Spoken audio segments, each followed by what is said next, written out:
Hello, ladies and gentlemen. This is your captain speaking. My name is Theo, and you're listening to Between Two Trains, the train station that brings you great entrepreneurs twice a month. Your hosts are Eric Moss and Van Pappas. Now sit back, relax, and enjoy the ride. Welcome to another Between Two Trains. This is Van, your friendly financial planner. And this is Eric, your better business banker. And today we are speaking with a great individual. His name's Marty Hill. He owns the Sweet Science Fitness Boxing Club right here in the Chamblee area. Marty, welcome to the show. Hey, Van, and guys, thanks for welcoming me on. I appreciate you guys thinking of us this afternoon to come on and join your podcast. So before we talk about what Sweet Science Fitness Boxing Club is, let's get people in the mindset of where you're located. You're actually just over the Chamblee line in Doraville. Give us your location. Yeah, no, I appreciate you asking that. You're exactly right. We really sit right in the middle of Chamblee and Doraville. I guess if there was a property line, you could probably sit us right on top of it. One of the landmarks that we use is the Brand Smart location here at the top of 285 in Peachtree Industrial. We sit in the Peachtree Pavilion Shopping Center where the Super H Mart is located. We're on the back side of that building facing the Hennessy Lexus. So you can actually get to us from Peachtree Industrial side if you're coming from the Doraville side, or you can get to us from Peachtree Road coming from the Third Rail Studio side if you're coming from Chamblee. So tell us what exactly you do at Sweet Science. I've been to your facility. I was there when you did the grand opening a while back. It's actually probably been a few years now since you opened. And, I remember you've got like a full, ring in the middle of the facility, but you have other stuff too. So tell us exactly who your customer base is and what you do, what services you provide. Yeah, sure. Well, I established the brand back in 2009, so we actually just surpassed our 10th year in business. We've always been here local to the metropolitan Atlanta area, northern suburbs. I'm a Dunwoody High School graduate myself, graduated in 1993. And I initially opened the business up at Peachtree, Dunwoody, and Hammond Drive over there in the public shopping center in 2009 for about 4.5 to 5 years. We relocated to the Doraville, Chamblee area, again, about 5 years ago, because we wanted to be more centrally located, have better accessibility to 285.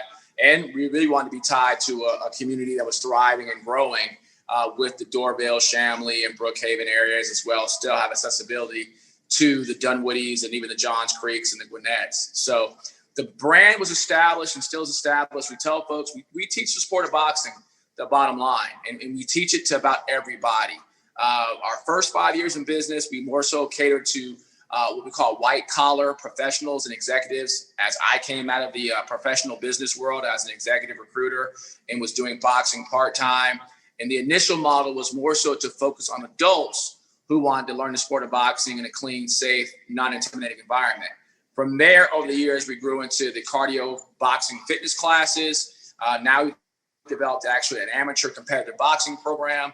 We've got our own professional fighter in the gym now. So now we consider ourselves a full wide range boxing facility. So we do boxing classes for men, women, and children. We do private boxing lessons for someone who wants to come in and say, learn the sport of boxing as if they're learning golf or tennis, learning new sports. And then we've got a competitive program for our kids. And now we're also dwelling into the professional boxing world. So how young, like what you mentioned kids, how young can they come in? Like I got a 14-year-old. Should I bring my 14-year-old in? You sure can. You sure can. We start them at 8 and up. And the reason why we do that, because at 8, hopefully they're starting to kind of play sports and some of their coordination and reflexes is kind of coming around. They're playing hopefully basketball or soccer or even t-ball so they can transition over into the boxing world. But we take them at 8 as well because they can't start competing until 8 years old. So if you've got a child that's 13, 14, 15, we take them at that age, but we take them as young as 8. And with that program, we take them all the way up to about 18 years in age. Marty, a lot of team sports over the last pretty much all 2020 have been shut down. Is boxing, it's not a team sport, or is it? What is it? Is it a team sport? Yeah, that's a great question. I mean, it's a team sport in a context of you've got a trainer, you've got people that help get those boxers and fighters ready. But as you guys have seen with the boxing community, which is really thriving now from a professional aspect, I mean, they've got more fights on TV, and we've had some big fights on TV the last couple of weekends, as we've kind of bounced back and starting to rebound back from COVID. Well, boxing was actually ahead of all the other major sports when we got back, because at the end of the day, you've got 2 1-to-1 individuals in that ring. You don't have 5-on-5, don't have 11-on-11, so you don't have to worry about, the health and well-being of a large group as much as those 2 key individuals, and then the supporting cast around. Of course, just like any other major sporting environment now, you don't have the fans, you don't have the large groups of people cheering and being in the stands as the fan base. But as far as the activity itself is concerned, it's easier managed because you got few parties involved. Yeah, I was asking because you think about swimming and track, and there are team elements to that. You train as a team. Golf. There are relays, golf. But at the end of the day, a big element, the main element of swimming and track, and then golf, as you pointed out, and boxing, I would assume, is that at the end of the day, you are the one, you have to compete on an individual level. But you're doing group fitness classes, and do you also do one-on-one training as well? Yeah, we do both. So again, going back to our initialization, that's what I built the business on, which was more of the one-on-one, personalized, exclusive, private training for someone who's in a business environment that wants to come in and get off the treadmill. They don't want to do the elliptical. They don't want to do what we call standard fitness, but they also didn't want to be in a group just doing what we call cardio boxing, right? They really want to learn the sport, because we also, within our community of USA Boxing, which is the governing body for Olympic level boxing, we have a division, which we call the Masters Division, which allows people 35 plus years in age the ability to compete in amateur boxing events. So that's what I really started focusing on up to 5 years ago. But yeah, we do personalized lessons for those men and women both, who want to come in and use it for self-defense. They're fans of the sport. A lot of people didn't get a chance to do it when they were younger. Their parents may have boxed, a dad may have boxed, or even a mom may have boxed. We all have an uncle somewhere who boxed in Golden Gloves, right? So now it's like anything. You want to go and buy that Porsche, you go buy that Porsche. You want to decide at 40 years old, you want to start boxing, you come to us for boxing. So we give people kind of that fantasy camp as well, but we let them really experience it, right? So they're getting into this boxing ring, they're putting the headgear on, they're putting the gloves on, they're putting the mouthpiece, and we let them go at it a little bit. Now, this is traditional boxing. I know a lot of people have gotten excited over the last decade or so with this whole MMA stuff, but you're not teaching that. You're teaching the real traditional boxing. Yeah, and I appreciate you asking that, Van. Correct. And one of the things that we pride ourselves on, as you just mentioned, the growth of MMA and UFC and these other martial arts have been great. But the unfortunate thing about that, with the growth of that, there's been somewhat of demise of just boxing gyms. You don't have a lot of boxing gyms and just pure boxing clubs anymore. Do you think I love watching Conor McGregor. I mean, everyone, if you know anything about MMA, Conor McGregor for a while was like the hottest thing ever, but he took that step and went away from MMA and came to boxing. Did that help boxing any, to have an MMA guy that was so popular, even though he didn't do well in boxing? Did that help the sport? It's kind of a twofold question. I would say in one breath that what people fail to realize, that boxing's been around. It's one of the oldest sports, been around since the 1800s. I mean, even this word sweet science comes from, the Marquis of Queensberry rules of what boxing is. So boxing's been around since the Roman Empire, since the Crusades. It's been around a lot longer than UFC and MMA. So its history is going to always be there. What Conor may have done for boxing, and to be honest with you, it kind of helped boxing in the sense of you had the world's greatest boxer against, at the time, who was the world's greatest UFC guy. And we know how that played out. So from the boxing community, we've been saying for years, there's no comparison. You put a boxing guy in an octagon, he's going to struggle.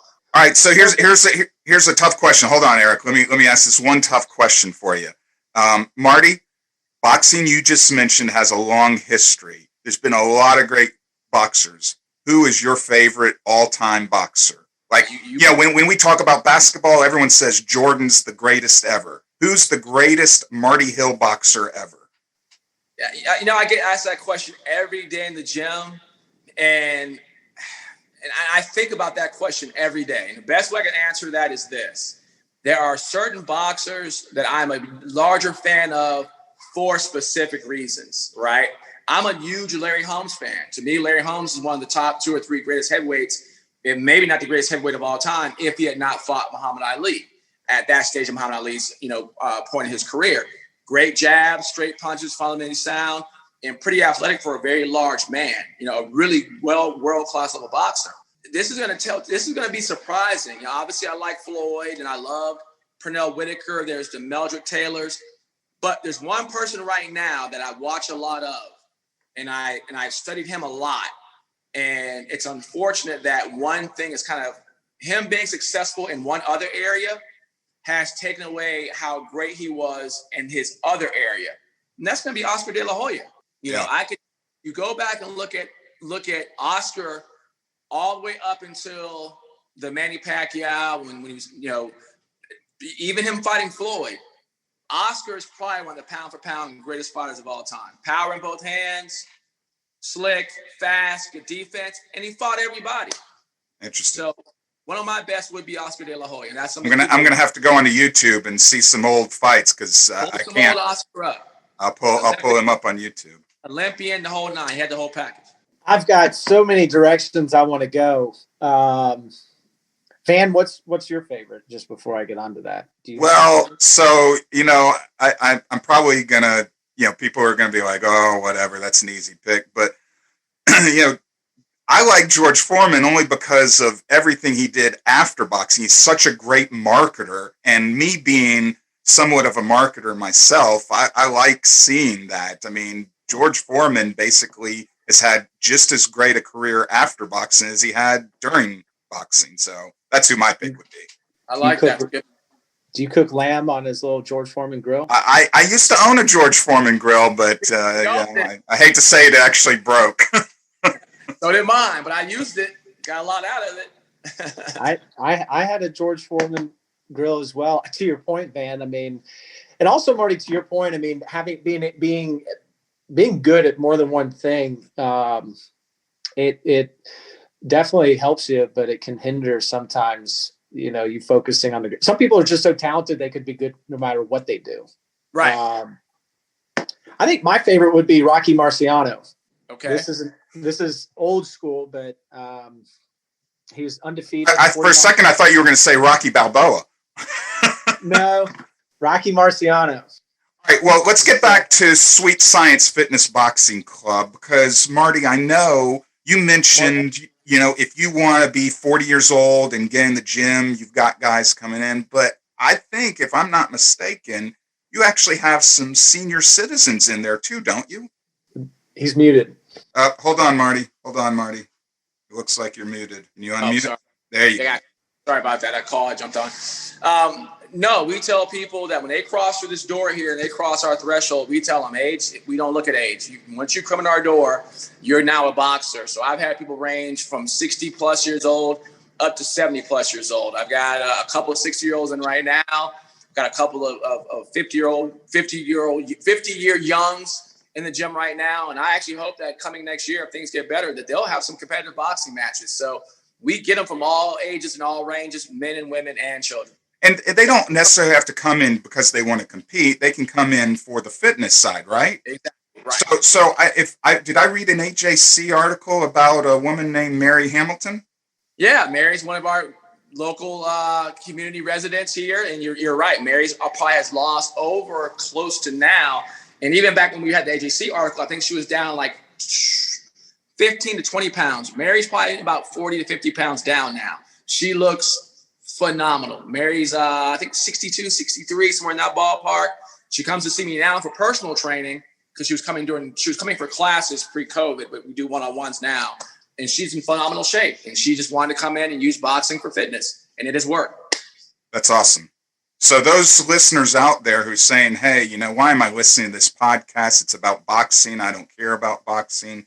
If you go to the gym, then consider changing and going to Sweet Science Fitness because you can probably lose more pounds than what you might at the traditional, anytime fitness gyms. Right. I mean, a boxing workout can burn between 500 to 1,000 calories in that 1 hour, depending upon the pace that you move and what you're doing. It increases the metabolism, it increases your heart rate, it increases your mobility. But what's also good about boxing is how it helps to reflexes, timing, coordination, and your balance, all these different things. And I'll use this platform now to mention one thing that we want to grow into next year is we want to build a Parkinson's program. The sport of boxing is phenomenal for Parkinson's because of the motor skills and the timing and reflexes of the right and left side of the brain. So there's a lot of programs, a lot of tests that's been done, how the sport of boxing and boxing workouts, whether it's holding the focus mitts or punching the bags, how it benefits Parkinson's patients. So that's one thing we want the community to know here in the Chamblee area, as well as Doraville in these northern suburbs, that we want to develop, a Parkinson's boxing program here at our gym. That's awesome. I would never have thought of that, but that's an awesome thing there. You need to get old Johnny Isaacson on board and get him in the gym. Yeah, he has Parkinson's, doesn't he? Yep.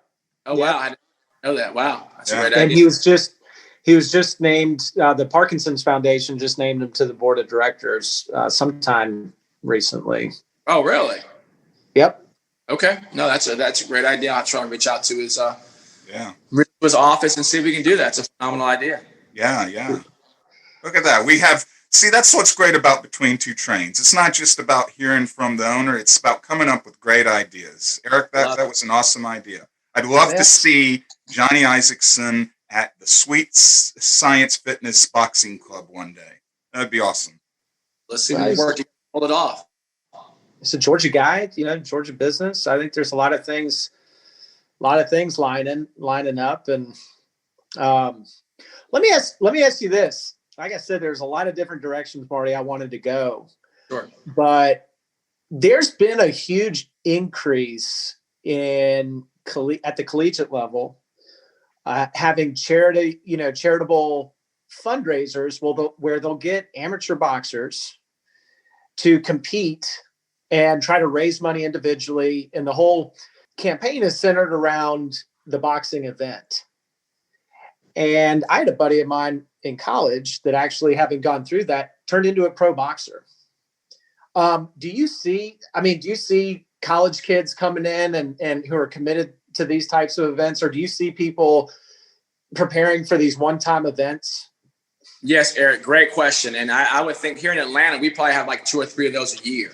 I mean, that type of environment and those type of events have grown tremendously. And to be frankly honest, that is predominantly why most people come into gyms at some point now, because they have these type of charity events, whether it be for Parkinson's or whether it be for, I know we have 2 or 3 events here in Atlanta that we call these white collar corporate events where I pick a charity and I fight for them, and then you pick a charity and you fight for them, and then I raise XYZ amount of dollars and you raise XYZ amount of dollars, and then whoever wins, that purse goes to that charity. So again, anything that's tied to a foundation or charity is always successful.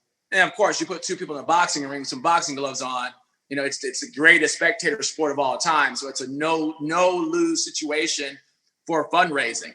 Well, let me rephrase that. It's a no lose situation for the fundraiser. It's the people who got to get in the ring and take those punches, who end up making those choices. But to your point, you will have those who come out of those fundraisers and go, oh my God, I had no idea. I wish I had been doing this for 10 years and now I want to stay in the gym and I want to compete in a sanctioned regular event, or some hang around and do pro shows, or some say, I'll never do that again. But it does bring a different level of community into the gym that we did not have exposure to before. I mean, you talk about something, how do you grow the sport? How do you get people interested in boxing when you've got the evolution of the MMA and kind of some newer, things popping up, but boxing obviously has history. Boxing, if you look at some of the payouts for the pay-per-view, the top-notch fights, there is money in boxing like you wouldn't believe. And I would imagine that the betting, the rise in popularity and the normalization of betting via your phone, certain websites, whatever, is only growing the attention because, when there's money on the line, people tune in. It's just fun to see.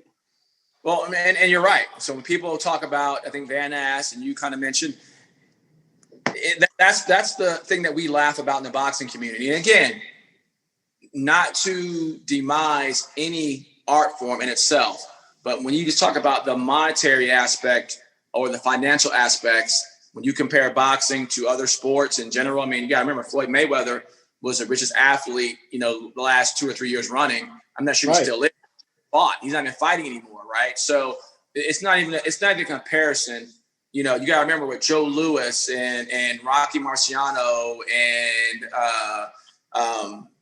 we can go all the way back. These gates of these fighters, what they made in the 1900s, in the 1800s, as their first $1 million purses. People forget that before there was a World Series champion, an NBA champion, and an NFL, it was the heavyweight champion of the world. That was the greatest, largest, biggest sports icon that we had, right? Before all these other sports who were pretty new in their infancy. Boxing was there well before. So from a monetary and a financial aspect, it doesn't even come close to what these guys make on one night. Right. One night. One night. I mean, that's just, and it oftentimes doesn't even matter how you perform. I mean, the money's already made. It doesn't, and not how you perform. It doesn't matter how long you perform. You get in there and you sign a deal for a $10 million fight and you're in there for 30 seconds. You just made $10 million for 30 seconds. Now that might be the worst 30 seconds of your life, but hey. Weren't there some Tyson fights that he knocked them out like in the first 10 seconds or 15 seconds? Correct. And those guys that got knocked out made plenty of money because they knew the likelihood of what they were stepping themselves into. So if I want to be every 15 seconds, it's got to be what? It's got to be worth it. Yeah. So let me ask you this, because I know the listeners want to know this. Mike Tyson in his prime, how much money, Marty and Van, this is coming to you too. How much money would it take for you to step in the ring? Against Mike Tyson? Against Mike Tyson? Me in the ring with Mike Tyson? No amount of money. Not even today. How old is he? He's got to be in his late 40s now, right? Yeah, he's getting ready to fight in 2 weeks. He's getting ready to fight. Yeah, I wouldn't even get in the ring today with him. Forget about in his prime. For no amount of money? No amount of money. I am sorry. There's no way. Have a price. No. I don't. I cherish my body way too much. Marty? See, Marty, though, he's in shape. Look at him. He's got those guns on his arms. I think he could do well. What I know now about the sport of boxing, for that amount, hell, even back then, I'd probably take 50 grand because when the bell rang, I just take a knee. Now, Eric didn't say how many hits I would take. He asked me to get in the ring. Oh, yeah.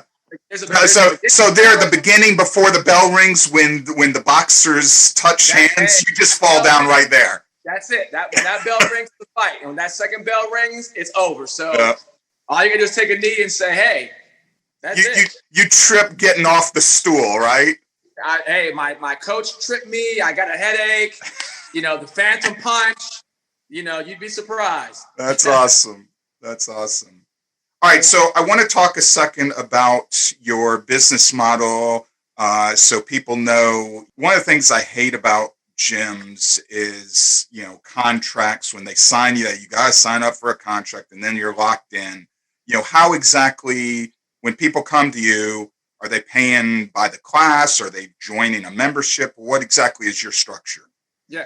Van, I really appreciate you asking that because of all the interviews that we've had over the years, no one's asked us that question. And it's something that actually we just had to alter when we talk about the COVID situation and the pandemic and how it impacts our business. That was one of the things that I did have to alter because previously we did not do a contract. We did an agreement. And that's what made us a little bit different than I never used to work competitors, but that's what made us different than our fitness colleagues because you're exactly right.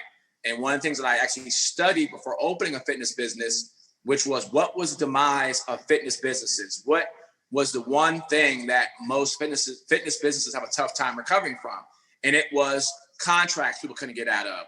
It was bank drafts that people couldn't get out of after they had moved out of the state that gym was in, or they had been sent to collections because they had canceled the contract, moved out of state, and that gym was still taking their money.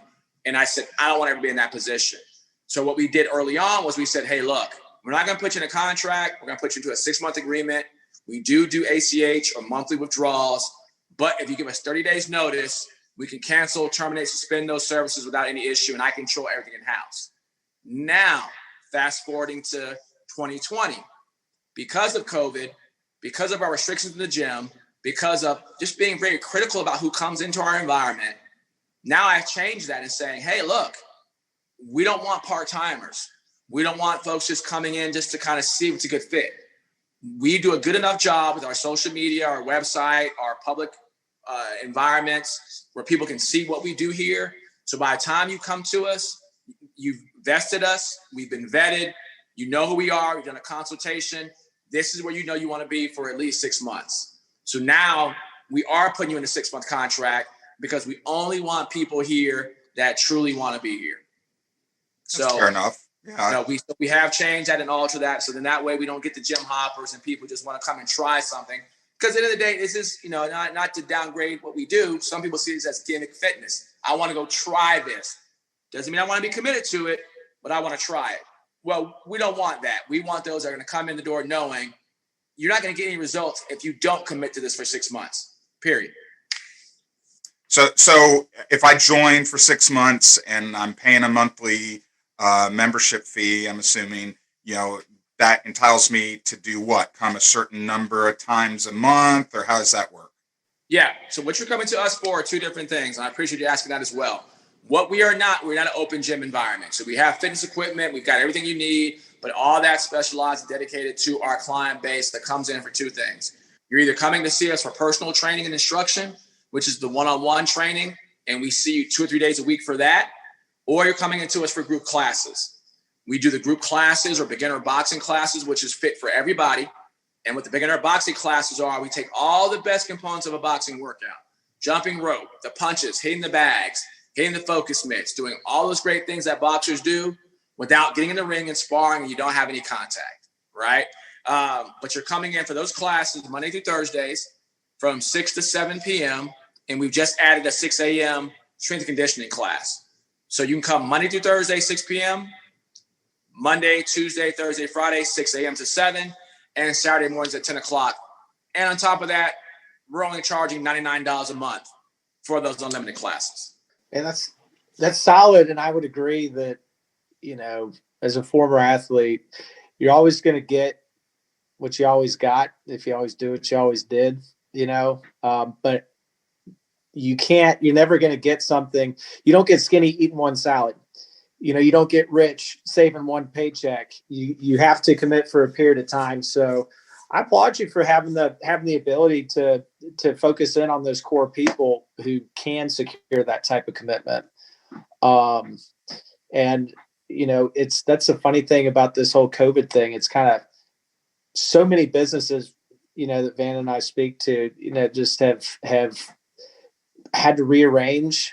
And, you look at Zoom. We used to do these things in person, and now we're doing it via Zoom. And sometimes it's easier and it works out better via Zoom because you can kind of make things happen quick. Sure. So, Eric, back on, I think it was an episode in the 30s, we had Jason from Elite Edge Fitness. I know you go to Elite Edge Fitness. Would you consider doing Marty's boxing program and trying it out? Is that something, I'm not an athlete. I'm just a, old fat guy, but you're and I may need to do Marty's program so I can be like the 62-year-old woman that lost 50 pounds.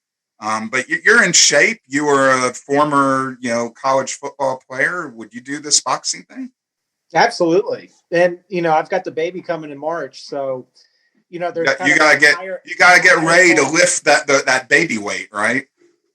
Well, it's more just being secure and confident, in any situation. And what I can tell you, growing up, I had a couple buddies who did the boxing, and then I went to college with 2 different professional boxers. People who are trained and have technique. I mean, if you ever need to draw on that skill, it's almost like an education. Nobody can take it away from you. Having that knowledge, I think, can just. You're talking about for like self-defense? Yeah. I mean, I just think as a dad, it's my nature, and, God willing, in March, everything, continues to go, it's going well. But I think as a dad, my nature is like, I want to round out, I want to fill every hole that I can fill. And I would approach it not just from shaking up the fitness, but also just a self-defense, something that you hope you never have to use. But if I need to use it, it's a little too late there, and you could tell, Marty, you could probably tell who's had a few classes and who's never really been in a sparring situation before. Sure. I know you're exactly right. And number one, Jason's a good friend of mine, and ironically, even when I've got ready and prepared for things myself, I've gone over there and taken care of some of his 5 a.m. classes. So if you can do his morning workout over there, you can easily come over here and join us, because that's a killer. But no, and you just alluded to something else. Part of what you get here with us, especially with the personal training, and it's funny you mentioned that. I've had, dads come over for years in the same exact situation you're in now, whether they've got newborn coming or they've got little ones. And I tell them, what you're investing in with me is, I'm going to teach you how to box, and we're going to teach you the science of it. And when I tell folks, people go, what's the difference? I go, the difference is between me bringing you inside, putting you on the video camera, not putting a golf club in your hand, but making you watch your swing over and over again in that video. We're not in the tee box. We're not down at Cherokee shanking balls. This is what this is. Now, we can do this, or we can go to what you would call it, the golf place. Top Golf. And I can make you look like Tiger Woods, right, at Top Golf. But Top Golf is not going to translate into Augusta. You can hit 500 yards at Top Golf, doesn't mean you're going to hit 500 yards at Augusta, right? So therein lies the difference. But we tell these dads, hey, look, we're going to give you is exactly what you can give to your sons and daughters. We're not going to change it. What we're going to teach you how to do will be the exact thing that you would teach your son and daughter. So you're getting a double return on investment, because we're giving you something that you can pass down to your own kids for self-confidence and a self-defense perspective. So you do get customers that come in that's their mindset, that they're trying to learn something for self-defense. 99, I would say it's probably about 70% of the time you'll get individuals that come in and they say, hey, look, I want to learn how to do this because I was always a boxing fan, but let's be honest, I also need to learn how to protect myself if I am in certain situations. When my son was very young, he did karate. And, he did that for 3 years and then phased out. He got as high as he felt like he could get. Do you think there's some crossover there where, people listening to our show that might have kids going through karate now might say, okay, when they're done with that karate, let me phase them over to boxing? Is there a translation between karate and boxing, or not really? You know what? It's something I've studied for the last couple of years. And what I've kind of finally come to the conclusion, no, there's not. There's not. It's two different disciplines. There's two different sports. There's two different mentalities. It's 1,000% different, and it's been tested. And we've looked at it. We've tried it. We've brought kids in who got to a certain level. And there's nothing against karate, nothing against martial arts in that respect. I think that's a great program for what they do for kids, bringing them through. And I wish that the boxing model had adapted to the similar models that martial arts has. In relation to karate, especially, or taekwondo, because you have more boxing gyms. If you did, you go through a school of martial arts. When we always use this analogy, you carry water and you eat rice. You carry water, eat rice through the whole black belt program. And part of that is carrying water, eating rice is you got to give back. You teach classes, you get a belt, you help bring somebody along. You give back to your dojo. In the boxing community, we don't have that, right? So that's why boxing gyms don't stay around, because you get an older boxing coach who's around for a period of time, he dies off, that gym is gone. Where martial arts studios, you got 20 kids who've got to come back and run that studio. Right. So the model works great from a business model. Now, as far as when it comes to the different levels of combat between boxing and martial arts, the boxing model for what these kids are doing at an earlier age and what they have to accomplish, what they have to be engrossed in earlier on, I think that's where the difference is. You always have exceptions to rules, right? But mostly what we've seen is two different translating sports. Just because a guy plays good at baseball doesn't mean he's hitting 400 in baseball doesn't mean he's going to go hit for 30 in basketball. But, are you going to have an exception like an Aaron Judge or whatever? Of course you are. But that's not going to be always the norm. I see in the background behind you a bunch of different countries and their flags hanging. Is that because you had clients or customers that were of, I see a Canadian flag and whatnot. So every time you get a customer that's from a different country, do you put up one of those country flags? Hey, that's funny you asked that, right? So originally, you go in most boxing gyms, even martial arts schools, jiu-jitsu schools, whatnot. Well, mostly in boxing gyms, what we've always been known to do is we always hang the flags of countries that have always had, strong boxing, reputations, whether it be international, Olympic level, or world champion. So you've got, the old Soviet Union, you've got the American flag, I've got Cuba over here, I've got Puerto Rico over here, and I've got, the Mexican flag, and Argentina, of course, the Union Jack. So this week I picked up a Honduras flag because I made a mistake that, I've got my Mexican flag here, but obviously in our Durville and Chambly community, we have a large demographic of Honduras and Guatemala in the area. So now I'm thinking I got to go find a Honduran flag and a Guatemalan flag because, that's a large representation of who I have in my gym. So it went before with just boxing countries that have reputations. And to your point, now I'm having to get a flag to make sure it represents the identity of. All right. So if I come join your gym, I'm going to expect a Greek flag to be flying. I knew you were going to say that.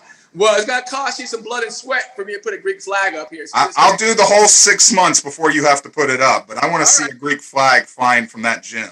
I tell you what, you do that 6 months and you leave some DNA in this ring, I'll put that flag up there.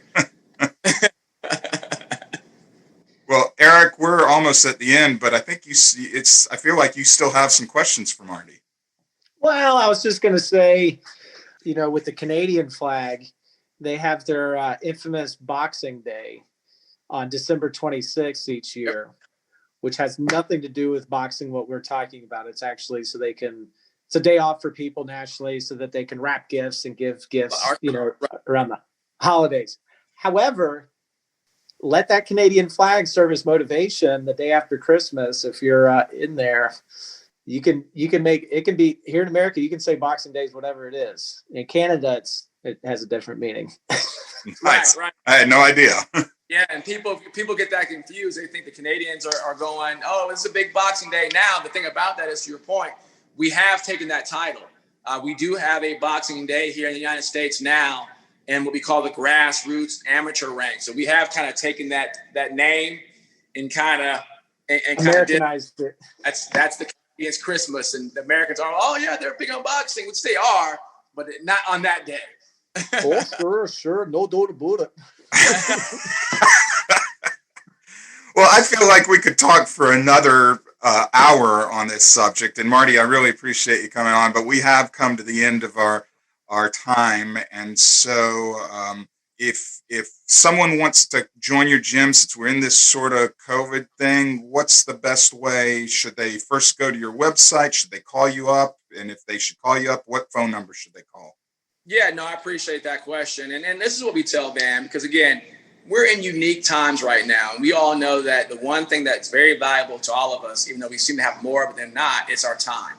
So what we tell people is sort us out first. We've got enough public information out there. Our Facebook page is Sweet Science Fitness Boxing Club.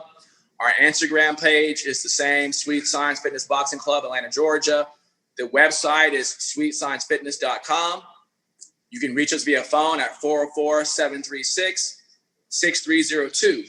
But one thing I tell people when they call us is that we're very transparent, and we've done a great job of really, if they spend time going through our social media, going through the website, our cost, our schedule, everything they need to know about our business is there. We're transparent in relation to that. So by the time they call us, what we want to be talking about is what day and time you want to come in and what classes or personal training you want to start on.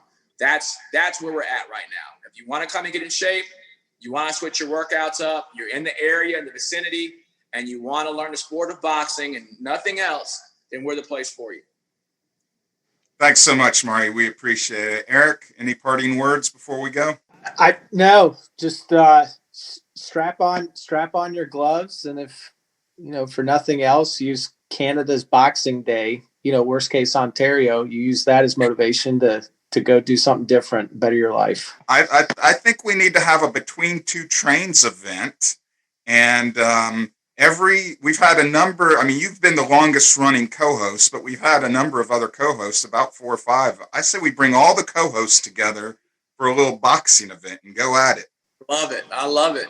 Well, you can have Team Norfolk Southern and Team MARTA, and then see which train. The two trains, right? You have to decide which train of the two trains you're going to pick. Yeah. I love it. Only one will stay on track. Well, thanks so much, guys. I appreciate it. And we'll be back in another 2 weeks with great entrepreneurs from the North DeKalb area. Thanks a lot. Thanks, guys. Take care.